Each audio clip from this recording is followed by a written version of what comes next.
आवास प्लस सर्वे 2024 का जो सर्वे हो रहा है आवास प्लस ऐप पे, आवास प्लस 2024 जो ऐप है उस पे आप लोग सर्वे कर रहे हैं और सरकारी कर्मचारी दोनों लोग सर्वे कर रहे हैं, लेकिन समस्याएं आ रही हैं। एक तो सेल्फ सर्वे में समस्याएं इसलिए आ रही हैं कि कहीं नेटवर्क की समस्या है, कहीं जानकारी का अभाव है, कहीं मानक का नहीं पता है, इसलिए समस्याएं आ रही हैं।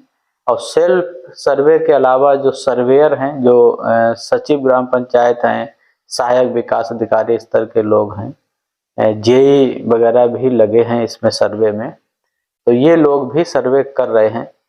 तो वहाँ पे भी समस्याएं आ रही हैं। समस्याएं ऐसी आ रही हैं कि सर्वे करने के लिए जो लोग घरों में जाते हैं तो बाहर कोई पक्की दीवार देख ली, कोई एक कमरा देख लिया तो सीधे सीधे उसे मना कर देते हैं, जबकि शासन से निर्देश ऐसे हैं कि किसी भी घर में आप जाएं सर्वे करने के लिए तो उस घर की जो आर्थिक स्थिति है वो पूरी पता कर लें। साथ ही साथ जो मकान दिख रहा है जिसमें कमरा पक्का दिख रहा है, दीवारें पक्की दिख रही हैं, तो ऐसे लोगों के बारे में ये पता कर लें कि उस परिवार में सदस्य कितने हैं, कितने परिवार रहते हैं। मान लीजिए कोई पिता है, उनके 3 बेटे हैं, तीनों बेटों की शादी हो गई है, बहुएं हैं, उनके बच्चे भी हैं और रहने के लिए उनके पास एक पक्का कमरा आगे बना है, पीछे कच्चे कमरे उनके बने हैं, खाली जगह पड़ी है। तो शासन से ये निर्देश है, अगर इस तरह के परिवार मिलते हैं तो आप उनका सर्वे करिए, कमरों की संख्या लिखिए, जो भी स्थिति है मौके पे वो लिखिए, लेकिन सारे सदस्यों को दर्ज करिए। तो इससे भी आकलन होगा कि क्या 10-12 लोगों का एक कमरे में गुजारा हो सकता है। तो ये एक मानक रहेगा सरकार में कि परिवार की आवश्यकता के अनुसार अगर आवास मकान नहीं है उसके पास, परिवार के पास, तो उसे आवास दिया जाए। साथ ही साथ एक और चीज हम देखते हैं कि काफी पुराने घर मिल जाते हैं जो 40-50 साल पुराने होंगे, उनके छतें जो हैं वो डैमेज हो गई हैं, क्रैक हो गई हैं, दीवारें फटी खड़ी हैं। सिर्फ ईंटों का लगा होना पर्याप्त नहीं है कि अपात्र उसे कर दिया जाए। अगर जर्जर अवस्था में पक्का मकान भी है तब भी उसे पात्र ही माना जाएगा, उसका सर्वे सर्वेयर को करना चाहिए। तो यहाँ पे सर्वेयर भी कहीं न कहीं गलती कर रहे हैं। कुछ मानवीय दृष्टिकोण अपनाकर काम करना चाहिए। कई बार हम देखते हैं कि कोई व्यक्ति मेहनत करके अपना 1 कमरा 2 कमरा बना लेता है, दीवारें खड़ी कर लेता है और सालों गुजर जाते वो उस पर छत नहीं डाल पाता है, टीन से डाल के लोग रह रहे होते हैं। ऐसे परिवार मिल जाते हैं जब भी गांव में जाओ। तो ऐसे लोगों का भी सर्वे करने के लिए कहा गया है। लोग ऐसे लोगों को भी छोड़ रहे हैं जो गलत है। तो ये इस वीडियो के माध्यम से आप अपनी बात उनको बता सकते हैं कि शासन से इस तरह के निर्देश थे। अगर पक्की दीवारें बनी हैं तब भी उसका सर्वे होगा और पात्रता में शामिल किया जाएगा। लेकिन जो अपात्रता के मानक हैं वो नहीं होने चाहिए, जैसे कि 1,80,000 रुपए से अधिक परिवार की इनकम ना हो या कोई सदस्य परिवार का 15,000 रुपए महीने से अधिक ना कमाता हो, तो ये आय की शर्त हो गई।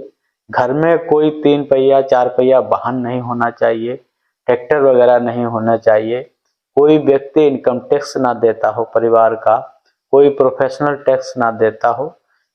जहाँ पे सर्वे हो रहा है उसके अलावा कहीं भी भारत में उसको पक्का मकान ना बना हुआ हो, उसे कभी आवास का लाभ ना मिला हो, 50,000 रुपए से उसका अधिक का केसीसी किसी सदस्य का ना बना हो, तो ये सारे मानक हैं अपात्र होने के। अगर ये मानक नहीं है तो व्यक्ति पात्र ही है। तो प्रथम मानक यही होता है कि उसके पास पक्का मकान नहीं होना चाहिए किसी भी परिस्थिति में। अगर सेल्फ सर्वे कर रहे हैं तो भी आप इस बात का ध्यान रखें कि जो मानक हैं पात्रता के उसको आप जरूर फॉलो करें और सही सही सूचना सर्वे वाले ऐप पे भरें। अन्यथा जब उसका सत्यापन होगा तब वो गलत साबित होगा और आपका सर्वे हटा दिया जाएगा, आपको अपात्र कर दिया जाएगा।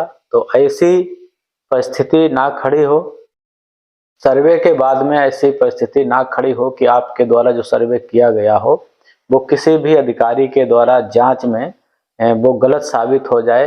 तो इस चीज का आपको विशेष ध्यान रखना है। कई लोगों के पास जिस जगह का वो सर्वे करवा रहे होते हैं वहाँ मकान उनके पास बनाने के लिए नहीं होता है, थोड़ी जमीन होती है। अगर कहीं बाहर उनके पास जमीन पड़ी है तो वहाँ भी वो बनाया जा सकता है। सिर्फ 2 फोटो उसमें पड़ेंगे, ऐप पे जब खुलता है तो आता है सारी चीजें। तो इस बात का ध्यान रखें। और ये भी आता है कि गांव में भेदभाव भी हो रहा है प्रधान की वजह से, पंचायत सहायक की वजह से, रोजगार सेवक की वजह से। लोग जिससे भी खुन्नस खाए रहते हैं, जिससे भी थोड़ा विरोध मानते हैं, उसको जो सर्वेयर है उसको बहकाकर दूर कर देते हैं और उसे बता देते हैं कि इस व्यक्ति के पास ऐसा ऐसा है, तो उसका सर्वे छूटा जा रहा है। तो यहाँ भी गड़बड़ी होने की संभावनाएं हैं कि जो पात्र व्यक्ति हैं वो रह जाएंगे। आज 2-3 मकान हमने ऐसे देखे जो बाहर उन्होंने थोड़ा सा बढ़िया बनवा रखा था, लेकिन जब उनके अंदर में गया तो सिर्फ कच्चे मकान थे, टूटी कच्ची छतें थी, धन्नी थी, बड़ी स्थिति अंदर खराब थी। तो ऐसे भी हमारे यहाँ समाज में लोग हैं जो अपनी वास्तविक स्थिति को छुपाने के लिए बाहर से वो कुछ दीवार बनवा लेते हैं, एक कमरा बनवा देते हैं, जो भी उनके पास संभव होता उतना वो कर लेते हैं, जिससे रिश्तेदार आए उठे बैठे अच्छा लगे। और शादी बारातों के लिए भी लोग ऐसा करते हैं कि बच्चों की शादी हो जाए, क्योंकि अगर कच्चा घर होता है तो यहाँ शादी होना भी मुश्किल हो जाता है। पक्के घर एक साधन बन जाता है गरीब व्यक्तियों को बच्चों की शादी के लिए। तो ये चीज आप ध्यान रखिएगा। जो भी मैं बता रहा हूँ गलतियां हो रही हैं, सर्वेयर से भी हो रही हैं, सेल्फ सर्वे में भी गलतियां हो रही हैं। तो बाकी चीजें समझ लीजिए ठीक से, फिर अपना सेल्फ सर्वे करिए। और ऐप को आप चाहें तो हिंदी भाषा में भी कर सकते हैं। बाएं तरफ से उसे थोड़ा खसकाइएगा तो वहाँ लैंग्वेज वाला ऑप्शन मिलेगा, जिसे आप हिंदी अंग्रेजी में बदल सकते हैं। और हिंदी में कर लेंगे तो आपको ज़्यादा चीज़ें ठीक से समझ में आएंगी। जो भी सूचनाएं मांगी जा रही हैं वो सारी सूचनाएं उस पर आप भर दीजिएगा। जॉब कार्ड की बार बार बात आती है कि क्या बगैर जॉब कार्ड के सर्वे हो सकता है। तो फिलहाल जॉब कार्ड ना होना अपात्रता का कारण नहीं है, ना ही सर्वे को उससे प्रभावित हो रहा है। सर्वे जॉब कार्ड के बिना भी सर्वे हो जाएगा, सर्वे पूर्ण हो जाएगा, सर्वे अपलोड भी हो जाएगा। जब आपको आवास आवंटन होगा तब अगर आपका जॉब कार्ड नहीं बना है तो आपका जॉब कार्ड उस समय बना दिया जाएगा ब्लॉक स्तर से। एक चीज और आती है कि खाते के बिना भी सर्वे हो सकता है। तो खाता भी ऑप्शनल है, अगर नहीं है तो कोई बात नहीं है, तो उसमें डिटेल उसका भरवा दीजिए, और नहीं है तो उस बाद में कभी भी खाता आप खुलवा सकते हैं। तो ये कुछ छोटी छोटी बातें थी जो आपको हमारे दूसरे वीडियो हैं उस पर जाके आप उन्हें समझ सकते हैं कि क्या मानक हैं पात्रता के और अपात्रता के। तो ऐसे समस्याएं हैं, अभी सारा चीज चलती रहेंगी, अभी बहुत सारे परिवर्तन आएंगे इस ऐप में। जब भी सत्यापन होगा, सेल्फ सर्वे वाला भी सत्यापन होगा, इसमें भी परिवर्तन आएंगे। ये सारी सूची जब निकलेगी गांव सभा में, इसका अनुमोदन होगा, लोगों को पढ़ के सुनाई जाएगी सूची, सत्यापन कराया जाएगा कि गलत तो नहीं हो गया है। तो गलत सूचनाएं ना दें। एक चीज हम और देखते हैं तो उस समय हमें लगता है कि सरकार को आवास देने से पहले कुछ ऐसी व्यवस्थाएं लानी चाहिए जिसमें जो बच्चे हैं गार्जियंस के, वो उनको मकान से ना निकाल पाए। हम देखते हैं कि लड़के पक्के मकान में रह रहे हैं, माँ बाप उनके अलग रह रहे हैं। अब समस्याएं जो भी हो, कुछ लोग तो जानबूझ के अलग रहने लगते हैं, कुछ वास्तविकता में उनके साथ दिक्कत है, उनकी बहुएं लड़ती हैं, उनके लड़के उनको साथ में नहीं रहने देते हैं।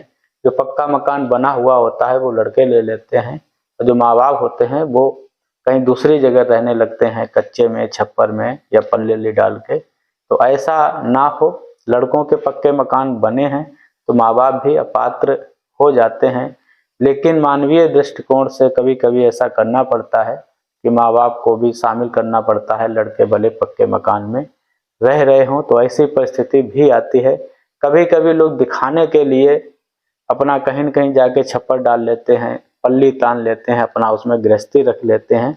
जो बनावटी परिवार हो गए, ऐसे परिवारों को भी पहचान लिया जाता है। लोग झूठ ना बोलें, अगर सच ही बोलें ठीक से, तो हमें लगता है कोई भी कर्मचारी किसी पात्र को नहीं छोड़ सकता है। जब लोग भ्रमित कर देते हैं तब ऐसे में फिर छोड़ना पड़ता है कि यही नहीं पता लगता कि कौन व्यक्ति सही बोल रहा है, कौन गलत बोल रहा है, कैसे किस पे विश्वास किया जाए। लालच बहुत खराब होता है। सामूहिक रूप से लोग झूठ बोल जाते हैं। जहाँ पे आप देखते होंगे, जब भी कोई सरकारी अधिकारी, सरकारी कर्मचारी जाता है, वो चाहता तो है कि सही बात यहाँ पे निकल के आए, लेकिन वहाँ पे 10 से 15 लोग जो खड़े होते हैं वो कोई भी सही नहीं बोलता है। इसलिए नहीं बोलता है कि बाद में लोग उनसे लड़ाई झगड़ा करने लगते हैं अगर किसी के बारे में सही बोल दो। तो ऐसे भी गलतियां हो जाती हैं, सर्वे में गलतियां हो भी रही हैं। जब आप लोग सही नहीं बोलेंगे तो एक कर्मचारी जो बाहर का है उसे बहुत ज़्यादा पता नहीं होता है। वो 10 लोगों के बीच में पूछेगा, 2 लोग जो बता देंगे वही वो सही मान लेगा। अगर 8 लोग शांत रहे सही बोलने से, अगर वो नहीं बोलेंगे तो जो भी गलत बोल रहा है उसी को सही माना जाएगा। तो इस चीज़ का भी ध्यान रखें। चैनल को हमारे सब्सक्राइब कर लें, वीडियो को लोगों तक शेयर करें, भेजें, जिससे स्पष्ट हो पाए बातें कि सर्वे में क्या हो रहा है, क्या होना चाहिए।